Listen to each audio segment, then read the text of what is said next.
तो जैसा कि पिछले एपिसोड में हमने देखा था, ज़ू किंग के पास भी जब वो अच्छा खासा करप्शन एब्जॉर्ब कर लेता है तो गोल्डन ऑरा इसकी बॉडी में बनने लगती है और मास्टर सेवेंथ इससे काफ़ी ज़्यादा खुश होते हैं।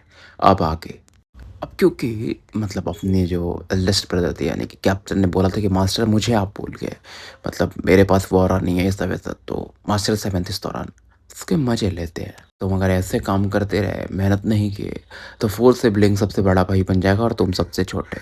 कैप्टन पूरा हिल जाते हैं, थोड़े सीरियस हो जाते हैं। मास्टर आप टेंशन मत लो, मैं मेहनत ज़्यादा करूँगा, मैं चैनर नहीं हूँ, पूरी लड़कियों के बारे में भूल जाऊँगा और बस कल्टीवेशन पे फोकस करूँगा। मास्टर सेवन इससे काफ़ी खुश होते हैं। उसके बाद जू की तरफ देखते हैं। अब इस दौरान वो जो गोल्डन औरत इसके बारे में मास्टर सेवन जू को बताते हैं कि इसे गॉड वाइटैलिटी कहते हैं। ये सब मैंने मास्टर शिंग्यून की बॉडी को समझने के बाद एक्सट्रैक्ट किया था। बहुत सारे क्रोइस प्लान, मतलब वो अपना बताते हैं कि उन्हें कैसे मिला और बताते गॉड लेवल के लोग क्या है, मतलब बस जो जिनका कल्टीवेशन लेवल हमसे बहुत ऊपर है और ऐसा कुछ नहीं। और जो ये सब सुनने के बाद मास्टर सेवन को रेस्पेक्ट दिखाता है और कप्तान भी सेम करते हैं और फिर कहते चलो आगे बढ़ते हैं, मैं तुम लोगों को एक शानदार जगह लेके चलता हूँ। 1 घंटा मतलब ट्रैवल करने के बाद ये लोग एक पैलेस कॉम्प्लेक्स की तरफ पहुंच चुके थे। काफी बड़ी बिल्डिंग थी, ईस्ट डिस्ट्रिक्ट में था और जो जगह था ना, एक चेहरा बना हुआ था। जो मतलब ये कॉम्प्लेक्स था, न तो नर का था न तो मादा का था, अलग ही दिख रहा था। और ऐसा था मतलब ये बिल्डिंग कि आपके दिमाग को इन्फ्लुएंस कर सकता है,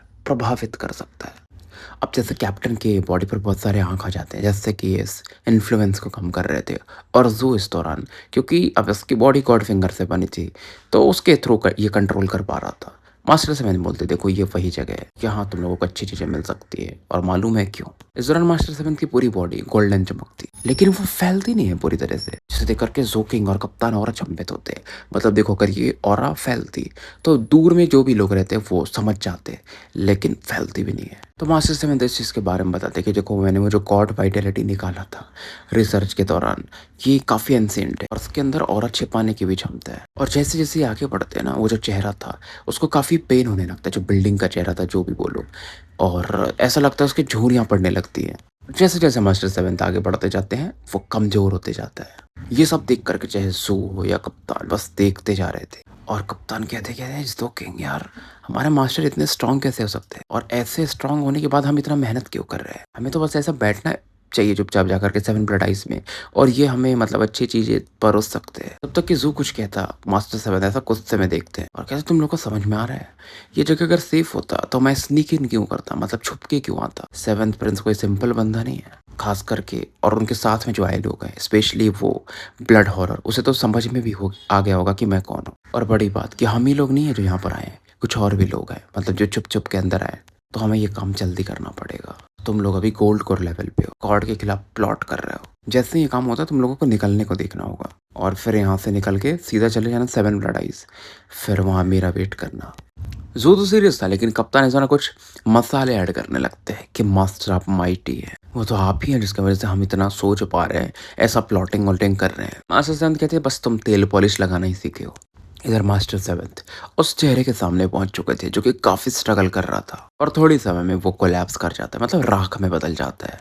और जब वो कोलैप्स कर जाता है तो जिस चीज को वो कवर करके था, एक ब्राइट रेड टेम्पल था जिसके अंदर से एंसेंट और बाहर आ रही थी, दरवाजे वगैरह से भी। कैप्टन के मुंह से तो लार टपकने लगते हैं। मास्टर सेवन कहते तुम दोनों पीछे हटो। जू तो तुरंत पीछे भाग जाता है, कैप्टन थोड़ा संकोच कर रहे थे, लेकिन जू भागते भागते उन्हें भी लेकर जाता है 300 मीटर पीछे तक। अब मास्टर सेवंथ लाल दरवाजे के सामने पहुंचते हैं जो मेन दरवाजा था, और राइट हैंड से इस दरवाजे को पुश करते हैं, और उनके भी चेहरे पर ना मतलब एक सीरियस एक्सप्रेशन को देखा जा सकता था। और जैसे वो दरवाजा खुलते ना, एक मायावी चेहरा बाहर निकलता है जो कि मास्टर सेवंथ को निकलने को देखता है। मास्टर सेवंथ की बॉडी से ऑब्वियसली वो गोल्डन ऑरा निकलती है, राइट हैंड से उस ऑरा को वो उस फेस की तरफ बढ़ा देते हैं। तुरंत वो चेहरा फूट जाता है और छोटे छोटे ना बटरफ्लाइज में, यानी कि तितलियों में बदल जाता है लाल रंग के। जू और कप्तान तक भी वो ऑरा पहुंच जाता है, मतलब वो फील करते हैं। मास्टर सेवंथ इस दौरान इन दोनों को बुलाते हैं कि चलो अब आ जाओ।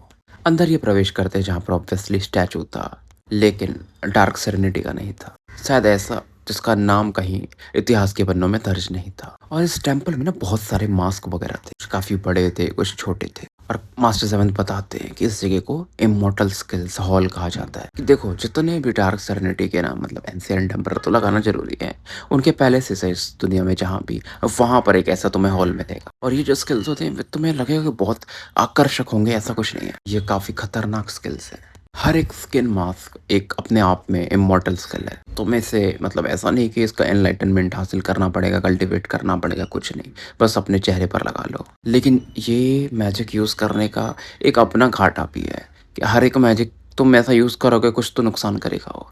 तो इसका ये है कि भाई ये तुम्हारे कुछ लाइफ फोर्स को एब्जॉर्ब करेगा जब जब तुम इससे अपनी बॉडी पर लगाओगे, और दोबारा लगाओगे तो और ज़्यादा लाइफ फोर्स लेगा, और लास्ट में ऐसा हो जाएगा कि ये तुम्हारी बॉडी में पूरी तरह से मर्ज हो जाएगा और तुम्हारा स्किन ही बदल जाएगा। ये सब सुन करके जू बहुत अचंभित होता है। कैप्टन को इन चीज़ों के बारे में पहले से थोड़ा बहुत पता था। कुछ तो एक्सप्रेशन बदलता है, फिर से ये सप्रेस कर लेते हैं और फिर ये इस ह्यूमन एम्पर के बारे में बताते हैं जिनका नाम इतिहासों से निकाल दिया गया है, ताकि ये जो स्किल है ना इससे और ज़्यादा लोग अचंभित हो। और ये मॉर्टल स्किल्स 36 ऑपरेशनल पैलेसेस में स्टोर किया गया है, और ये थोड़ा खतरनाक है तो इसे फॉरबिडन मैजिक भी कहा जाता है। और पूरी चीज़ें समझाने के बाद मास्टर सेवेंथ दोनों अपने इन विद्यार्थियों छात्रों की तरफ देखते हैं, स्पेशली जूकिंग की तरफ। अब ये सब बताने के बाद मास्टर सेवेंथ इन दोनों को रेस्पेक्ट दिखाने के लिए कहते हैं इस मूर्ति की तरफ। तो जू तो रेस्पेक्ट दिखाने लगता है, लेकिन कैप्टन कहते हैं कि मैं रेस्पेक्ट ऑफर नहीं कर सकता। कप्तान की तरफ मास्टर सेवन देखते हैं, अब क्या तुम्हारे दिमाग में चल रहा है? और कप्तान बोलते थे कि मास्टर सेवन आप मेरे मास्टर हैं, ये वो मतलब फलाना ढिमकाना पूरा, आप एनलाइटन बिंग है ये वो।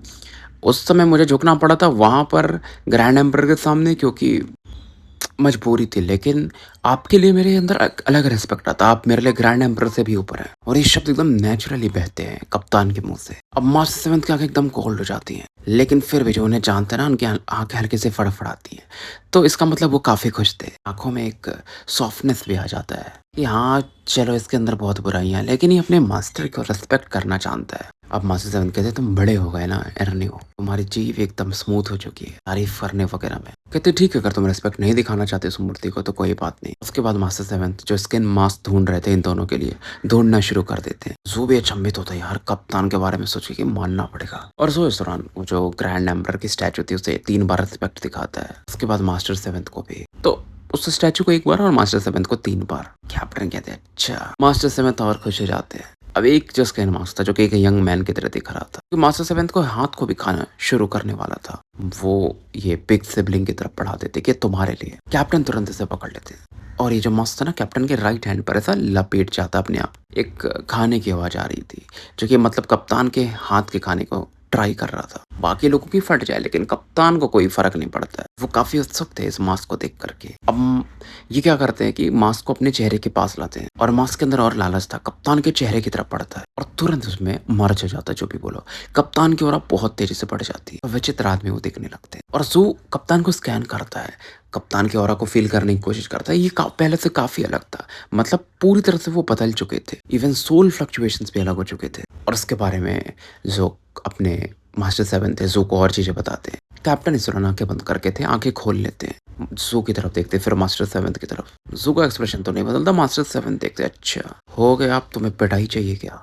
और उसके बाद कप्तान आया कि मास्टर छोटे भाई ये सही में बहुत तगड़ा मास्क है, ये मेरे फेस के साथ फुली फ्यूज होना चाहता है। मैं बहुत सारे पुरुष और महिलाओं की आवाजें सुन सकता हूँ। 2 शब्द कह रहे हैं वो, हेवनली डॉग। मास्टर सेवन कहते यही वो स्केल का नाम है और तुम्हें वो शब्द बोलना पड़ेगा।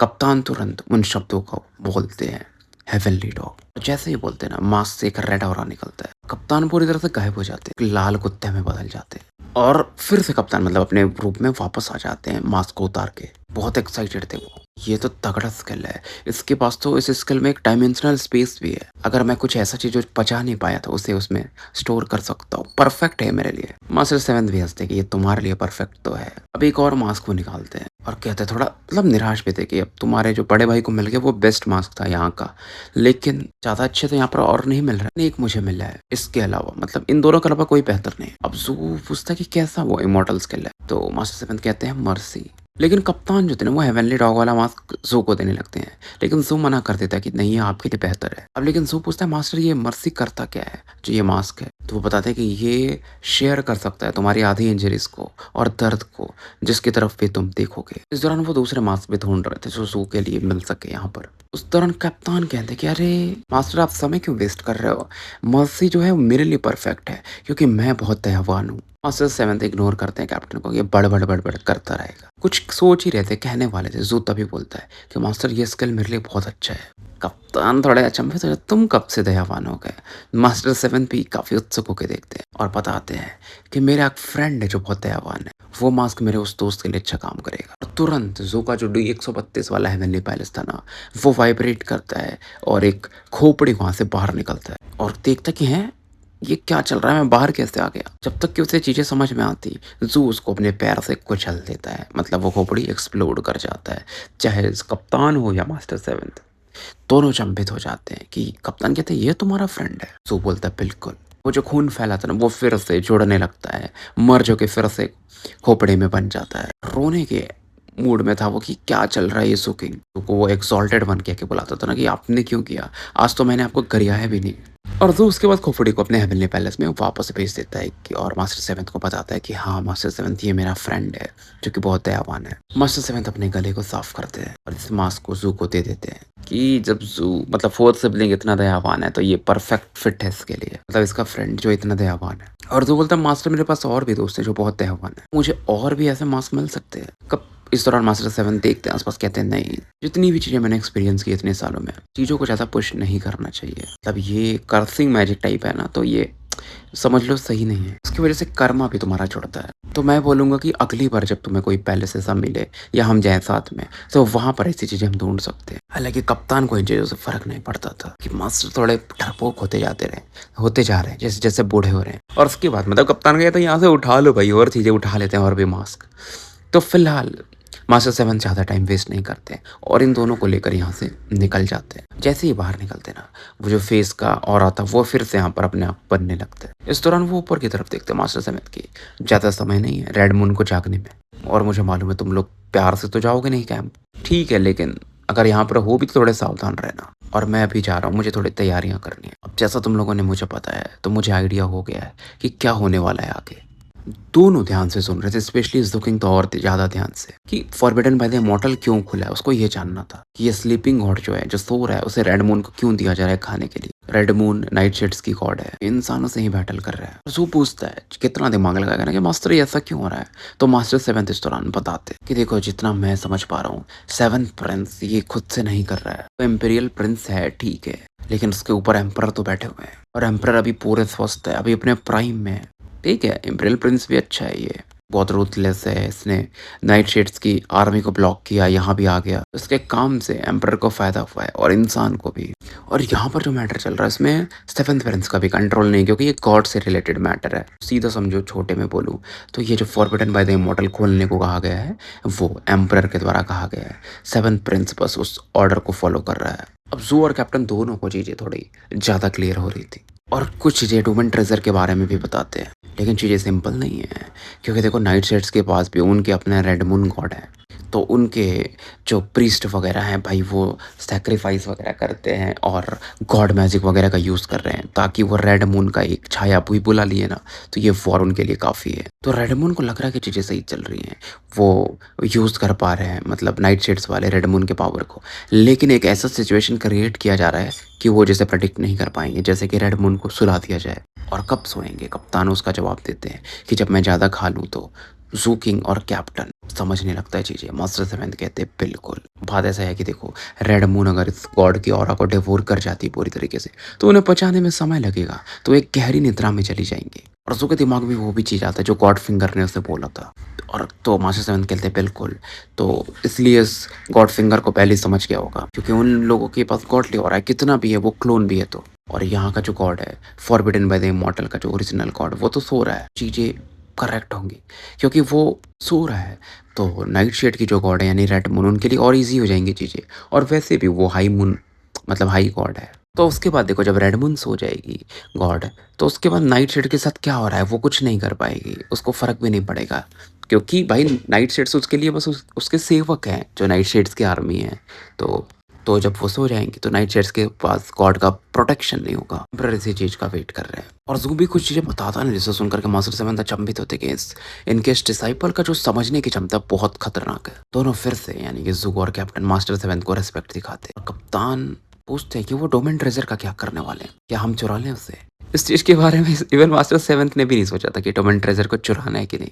मास्टर सेवेंथ कहते हैं, बिग फिगलिम तुम्हारा दिमाग इतना छोटा कैसे हो सकता है? मैं उसके बारे में डिसीजन ले चुका हूँ। चीज़ मैं तुम्हें नहीं बता सकता। इसे अपना होमवर्क समझ लो। और उसके बाद मास्टर सेवेंथ यहाँ से निकल जाते हैं। हालांकि कप्तान फिर भी थोड़े डाउटफुल थे मास्टर सेवेंथ पे, लेकिन जाने से पहले मास्टर सेवेंथ जोकिंग को एक मॉर्टल स्किल्स देके जाते हैं। स्ट्रीम कॉन्सिलमेंट, मतलब ये पूरी और छुपा देगा और अलग लेवल पे, क्योंकि जू के अंदर वो रेड मून की और इसलिए उन्होंने जू को दिया था। और ये बताते देखो, तुम मास्क लगा लोगे तो तुम्हारा पहला कंसीलमेंट होगा, फिर तुम्हें एक ऐसी जगह ढूंढनी पड़ेगी जहाँ बहुत सारे लाश वगैरह हो, तो उसके अंदर जाके छिप जाना, तो वो तुम्हारे गॉड ऑरा को छुपा लेगा। और जो तुम्हारे पास है वो तीसरा लेयर हो जाएगा तो तुम्हारी ऑरा को छुपाने के लिए। ये गॉड मैजिक का इस्तेमाल करते हैं, तो जिससे कि जोकिंग की ऑरा और सप्रेस हो जाएगी, तो वो तुम्हारा चौथा लेयर हो जाएगा। और मास्क लगाने के बाद मूव मत करना, क्योंकि अगर तुम ज्यादा इधर मूव किए तो तुम्हारा कंसीलमेंट जो छिपने वाली ऑरा वो उस पर इफेक्ट पड़ेगा, क्योंकि तुम्हारा कल्टिवेशन अभी उस लेवल पे नहीं।